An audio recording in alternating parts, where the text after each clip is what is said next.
Good morning, Supervisors. Today I am representing the Riverside County United Communities Watchdog Group. I want to start thanking Mr. Benoit for initiating this campaign reform.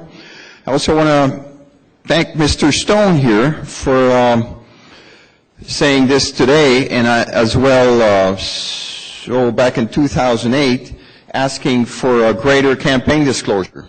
That's good. This ordinance is not enough.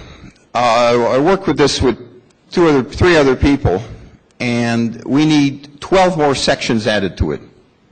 Okay? I have a letter here. I'll be glad to give you this, Mr. Benoit. But briefly, I'm just going to show 4 items here.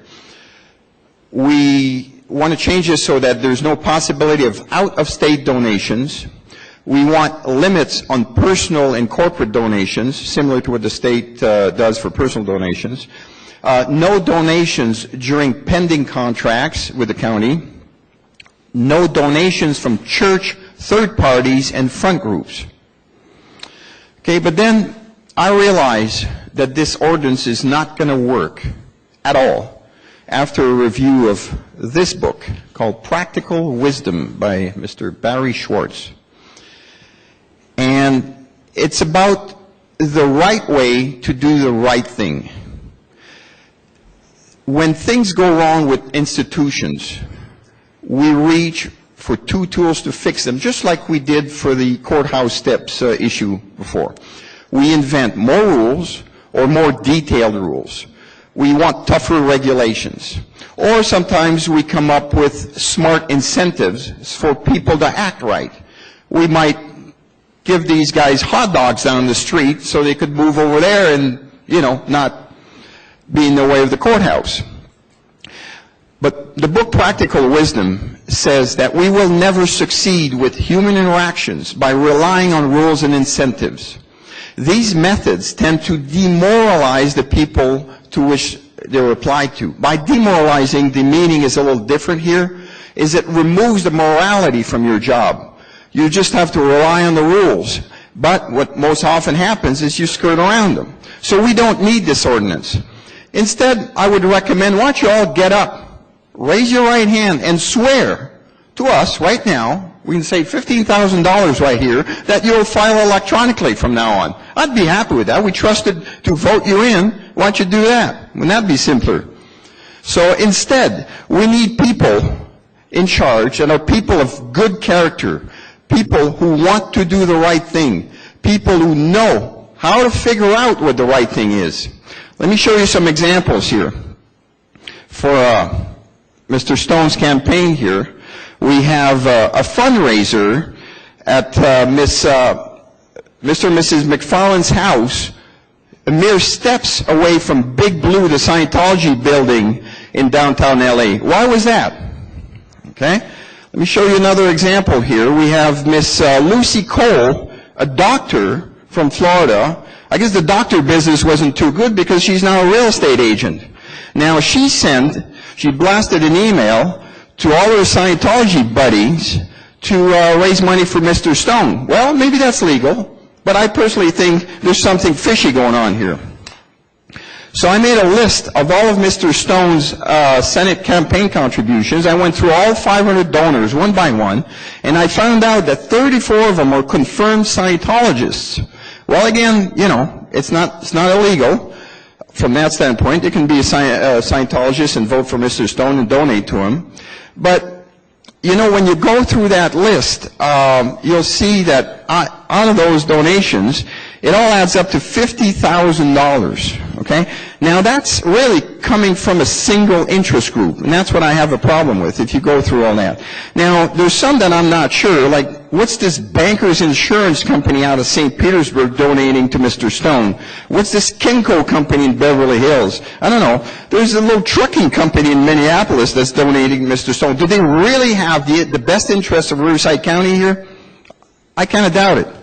Now, let me show you, if you want to see this in a better way. These are all the out-of-state donations to Mr. Stone's campaign. None of them are from California here. Okay?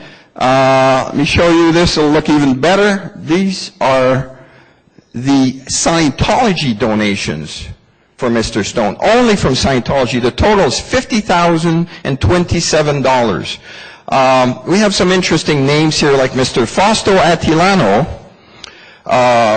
I asked him a question. He was next to Jeff Stone, and he promptly arrested me for asking a question. Now, that donation disappeared from the county website, but luckily, I had the paper version.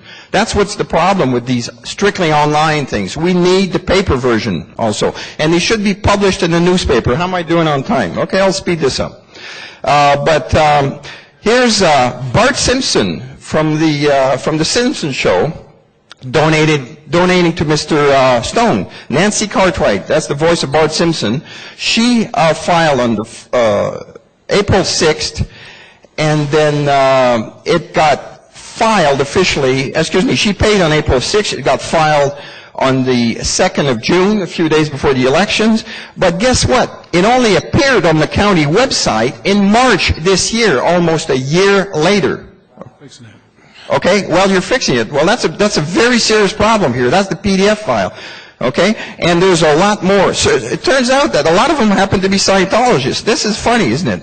Yeah. Is that why you're bringing in the ordinance? See, there's another guy here, Mr. Dayton. It just says Dayton. So I didn't know who Dayton was. Mr. Choquette, could you continue to connect this to the agenda? It's totally connected. This is right off the county website. Okay? We need more than just a name, Dayton. Okay? We need to explain who these corporations are and who this Dayton guy is. Well, it turns out I called my BFF, my best friend forever, the angry gay Pope, and he told me that's Sky Dayton, which is best buddies with Reed Slatkin of Earthlink, who was in jail for 12 years for the second highest Ponzi scheme.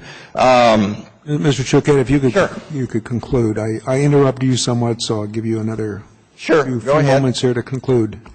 So are you in favor or opposed this I ordinance? am opposing the ordinance because if we're not going to accept just a single line like that. We need a lot more, or we need honest politicians. Okay? Can I continue? Thank you very much. No, that's your time. I had 9 minutes. I think you've... How many minutes? Not it. Did you give him 6? No, I had 9.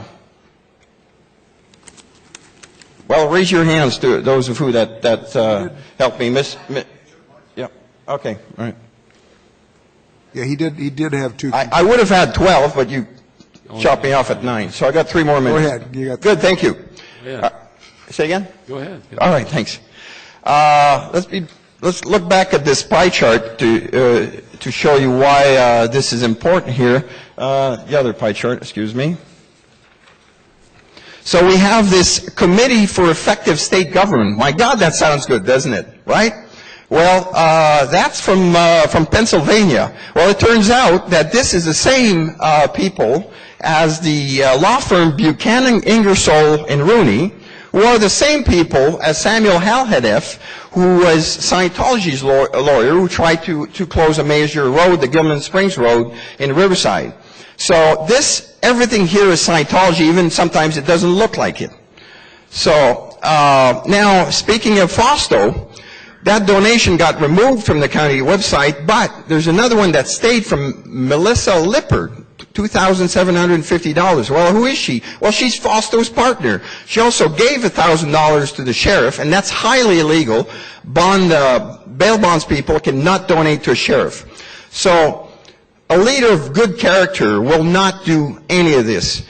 And it will certainly not blame an accountant when the rules are on the page 1 of the manual under important things to remember, okay? There's like a 50-page manual for the candidates. It's right on page 1 here.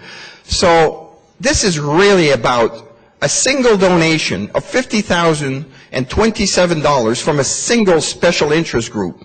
So RCUC, the Riverside County United Communities, demands a grand jury investigation of what happened here. And I've prepared to file an FPPC complaint here. So we're ready to send that. And I would say, Mr. Stone, as your mom addressed you, Jeffrey, save yourself the upcoming embarrassment. You need to step down and resign. Yeah. Thank you. All right, thanks. Thanks. I know Supervisor Benoit, I know there's fairly stiff, can be very stiff sanctions to not complying with these campaign reporting requirements that are in place at the state level. How would your proposal reinforce those?